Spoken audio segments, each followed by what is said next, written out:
तर मित्रांनो, आजचा विषय कसा भन्नाट आहे. पुन्हा एकदा आपल्या नवीन ब्लॉग मध्ये तुमच्या सर्वांचं स्वागत आहे. क्लास वगैरे झाला, गावाकडून आले डॉक्टर साहेबांनी अंकल. डॉक्टर साहेबांना रूम घ्यायची होती. मग काय, त्यांची रूम वगैरे बघली आणि निघालो घरी जाण्यासाठी. घरी गेलोच की कालू डाऊन आणि भावी पोलीस आले. ते म्हणले चला आपण काळेश्वरला जाऊन येऊ. मग आम्ही निघालो काळेश्वरला जाण्यासाठी. हे बघा नांदेडचं कोर्ट. बघा काळेश्वरच्या जवळ आलो तर कालू डाऊन बघा कुठे गाडी घातली, कळत नाही काय ना. बघा आता कसं काढायला. आम्ही म्हणलो त्याला तशी गाडी काऊन घातली. बघा मग राग आला तर आम्हाला बसत देण झाला. बघा कसं पळायला. आमच्या काळू डाऊनला आता सांगत नाही, बघा गाडीवर बसल्यावर सांगतो. मग काय पोचलो मंदिराकडे. बघा मित्रांनो कशी आज आमुषाची गर्दी आहे. तिथं पण झाली आमची शाळेत चालू.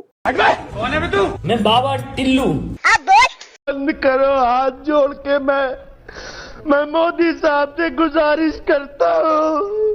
तू मेरे से प्यार करती है या नहीं करती, ये बता दे तू बस। मग मित्रांनो आपले चांगले प्रकारे दर्शन झाले. त्यानंतर बघा मंदिराच्या मागे आलो. किती चांगला व्ह्यू दिसते बघा. तिथे थोडे फोटो वगैरे काढले आणि निघालो घरी जाण्यासाठी. तर मित्रांनो भेटूया पुढच्या ब्लॉग मध्ये. Bye bye, see you, Tata.